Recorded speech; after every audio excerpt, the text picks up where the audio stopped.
Hi, and welcome to Lock Haven's A Senior Moment. I'm Mary Beth Truitt. I'm the marketing director at Lock Haven. We're glad that you have joined us today. As a person ages, and especially after you've gone through retirement, we particularly like to promote that people need to stay active and be vital. And so my guests today have done just that as they reached retirement age.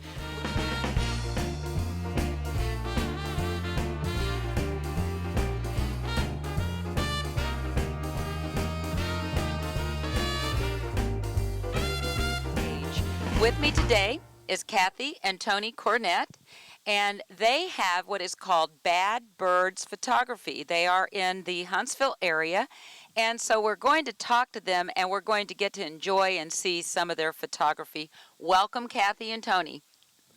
So glad that you would join me. So I am just so curious, and I asked Tony whenever we were in their home just a little bit earlier. So tell me, how did Bad Bird get its name, Bad Bird Photography?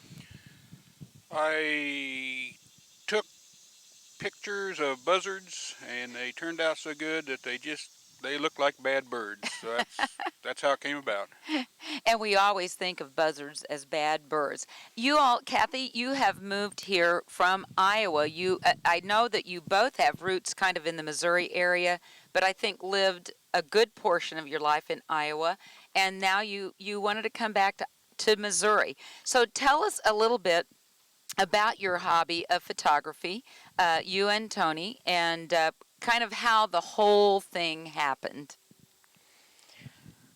Uh, Mainly Tony liked to take pictures a lot, and then we just started traveling on gravel roads, and just a lot of times we just think something looks beautiful, really nice that day, and just have to take a picture of it.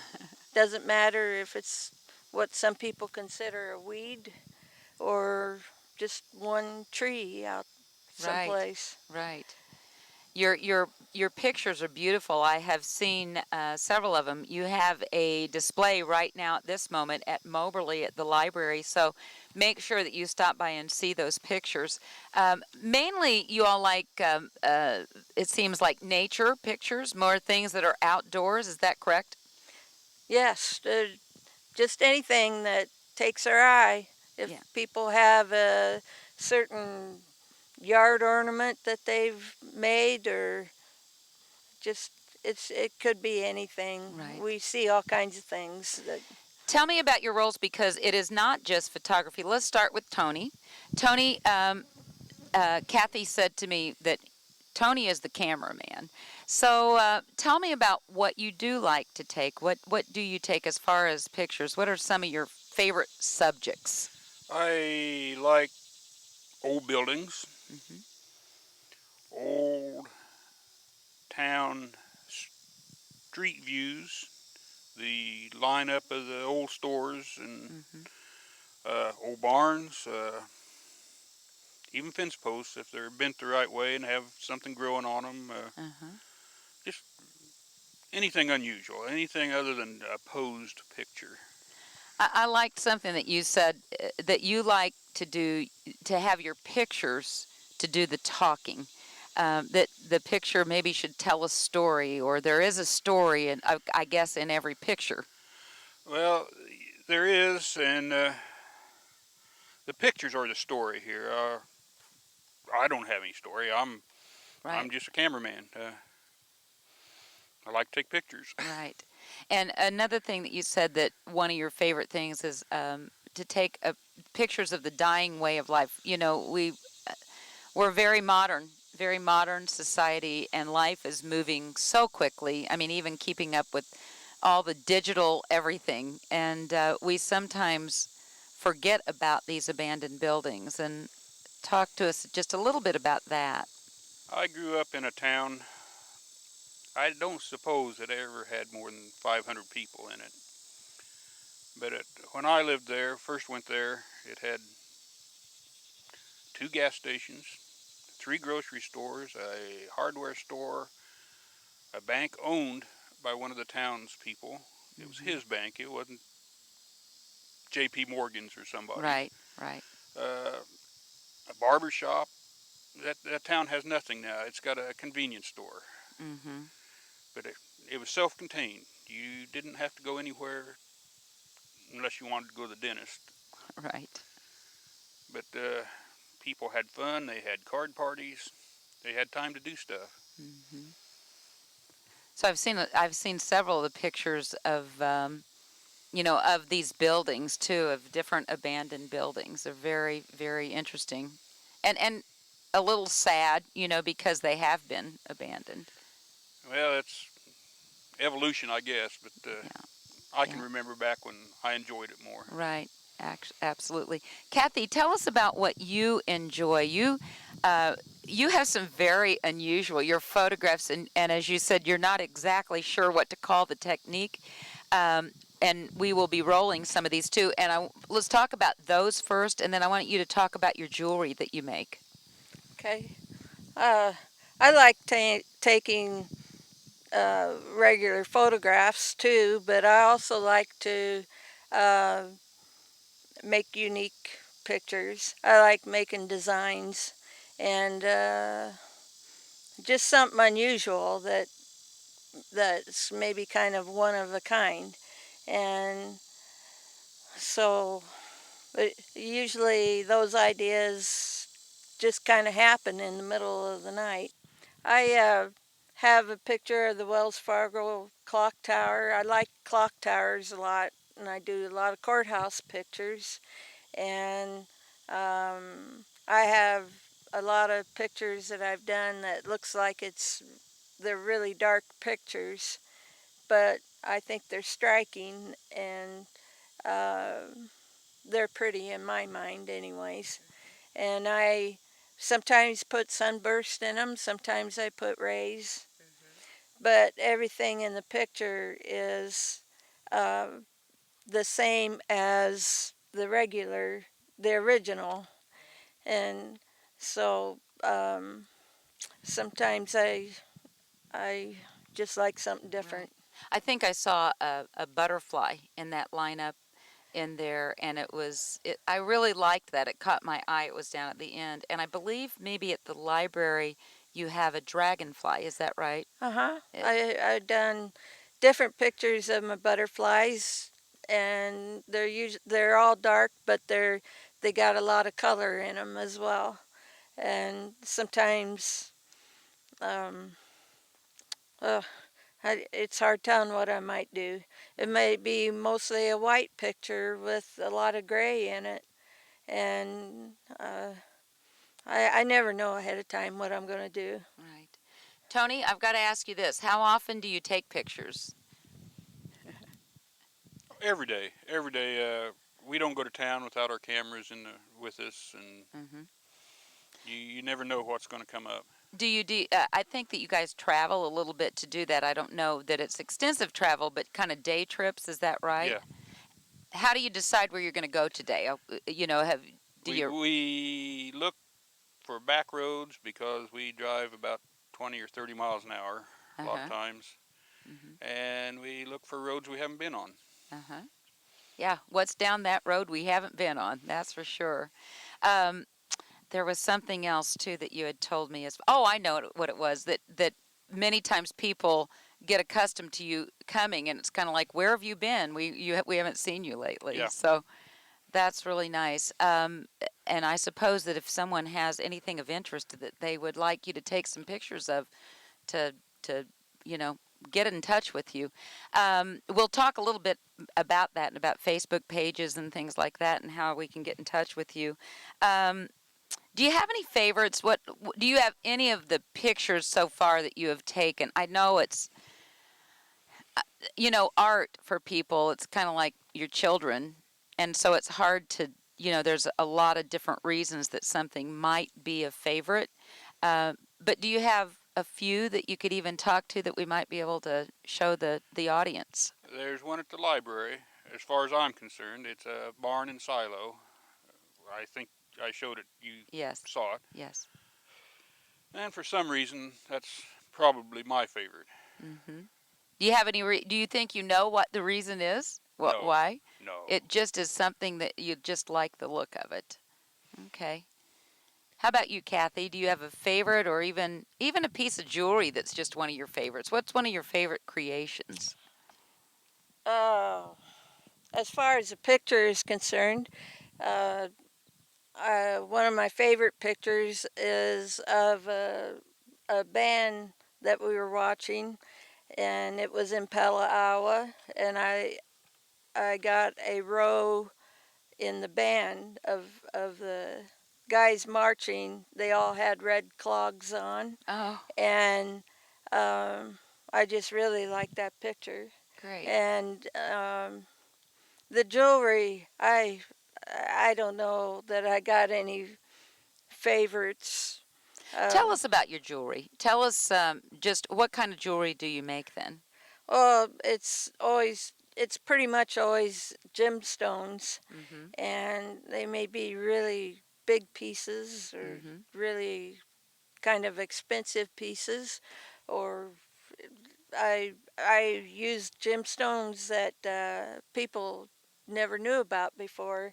They think a turquoise color, and maybe I'll have white turquoise or black turquoise, all colors of turquoise. It's the same with other stones too. You can have different colors, and they a lot of times just tell me that they've never heard Mm-hmm. of those different colors. Right. And it's vintage. It has a vintage look, I think that you told me. A Yeah, 30 and 40s look. yeah. Yes. They're beautiful. They're beautiful pieces.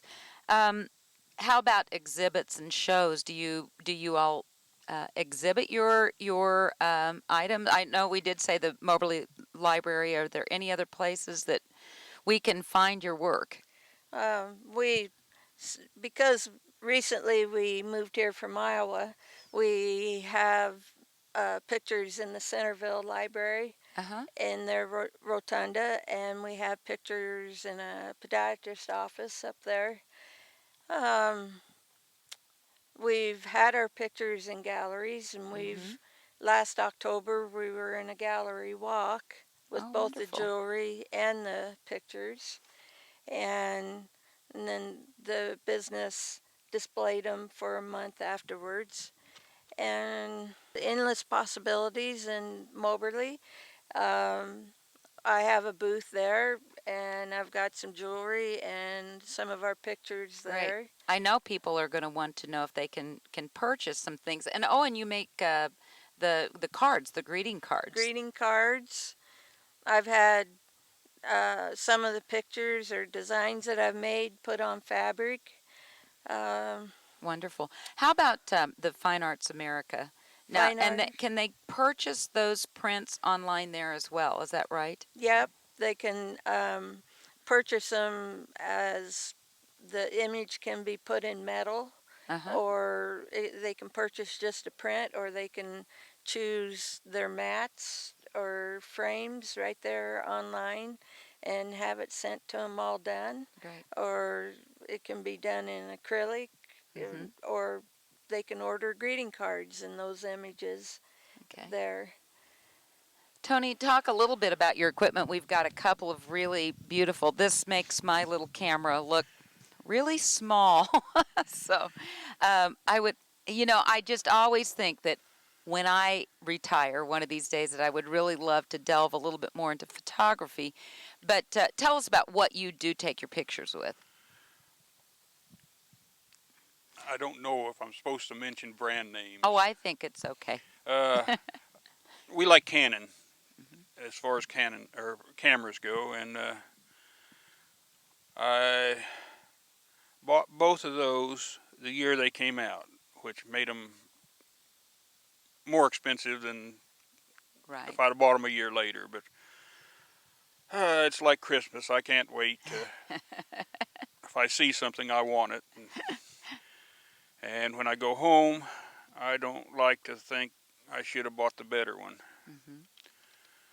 So I do overspend on. Right. And one of the things that, and we're going to get into this just a little bit, is that we do want to encourage people that maybe it has been something that they've thought about. You know, they've been too busy, they've been in a job, they couldn't really get out there and take pictures. But if you're just a hobbyist, you don't need cameras No, like no. this. There's many. Talk a little bit about that on as far as lower end cameras. I don't know about them. I I do. really Let don't. me tell you guys about those lower end cameras. There are a lot of point and shoot cameras, though, for just hobbyists. So that was a great answer, though, Tony. I liked that. And what would you say to someone, Kathy? You know, if they have had a lifelong, how would you encourage anyone watching this show? What would you take, maybe some first steps to get out there and take some pictures? So you just have to stop and realize what's out there. Most of our pictures people drive by every day and they've never noticed them before. And when they look at them, they seem to appreciate the pictures, but they never realized they just never realized it was there. Yeah, that they Or were some, driving past something every yeah, day, possibly. yeah, or they never thought to take a picture at that angle, or they just everybody's so busy they just don't Right. think. The wonderful thing about digital cameras, you know, as compared to the old 35 millimeters, you can take a million pictures, you know, and then you can just weed out what isn't good. Whereas we used to have, you know, 24 on a roll, and we had to take that in and get them developed, and you know, you had two good pictures, so you wasted that film. So that is one thing Yeah. really good about. We would take pictures of film and, you know, take some pictures we really wanted, and then when we would have them developed, before when we'd want to take them to the place to develop, we'd notice that the film never even advanced. We missed out on all those pictures, Hmm. and there's we're totally Yeah. we really like digital. You're totally digital. Do you ever take any film pictures anymore? No, Okay. we just had cameras that just didn't advance, or we thought we were taking the Right. pictures, And then it just and didn't work out. so You know, and I think, you know, in encouraging people to get out, if there's something that you have enjoyed, I know a couple now who what they really want to focus on are old barns in America. And so they go out and take pictures of old barns. And I mean, it's just really a wonderful hobby. It's something that I think it's really nice that you as a husband and wife can do together. You may not always agree. Do you all always agree on everything, Kathy? uh no, I think a lot of people have that problem, but Well, that was a joke. it's I was saying that but really tongue in cheek. yeah, uh, we we do enjoy doing this together. Yes. We get out there and we meet a lot of really neat people. Yeah. And we were in one part one time and um, around Tater Hill, and we met a guy with unique things in his yard. And Yeah. he told us we could take pictures, and he turned out to be a race car driver. And we meet all kinds of people doing this. That is wonderful. And you know, and you just said Tater Hill. I have no idea. And so you get to go all these different little rural places, you know, and see things that, you know, are not on the Destination Missouri website. What I mean, so that's really wonderful. Tater Hill looms over Tater Creek. It's actually called Tater Creek Hill. Tater Creek. Well, continue, Tony. Where is it? Because I've never heard of it. It's somewhere around Milan. Up on you. Somewhere around Milan. No, the whole idea is it's just fun to drive the back roads of The race driver we talked to was, I guess, world famous. I'm not into racing. mm-hmm. And he said he raced all over the world, and the spot he was sitting in was the very best spot. Huh. Isn't that something? You ever think about making a documentary of pictures? I mean, or putting a book together or have you already done that? We've talked about it, a coffee table book. type Yes, thing. yes, absolutely. That is wonderful. Well, I am so excited that you all would allow us to do this interview today because I think it's so important to see what people are doing here in Missouri, just in rural America, and that you all are keeping that alive. And at the same time, following your passions and keeping retirement interesting. So I would like to thank you for being here. Is there anything that you wanted to add to this? I think that we hit most everything. I think you can tell people to remember that life gets shorter every day and try to enjoy it. I think you just told them that, Tony. So thank you very much. What a wonderful closing for this program today. We wish you well, and we hope to see you the next time we have a senior moment.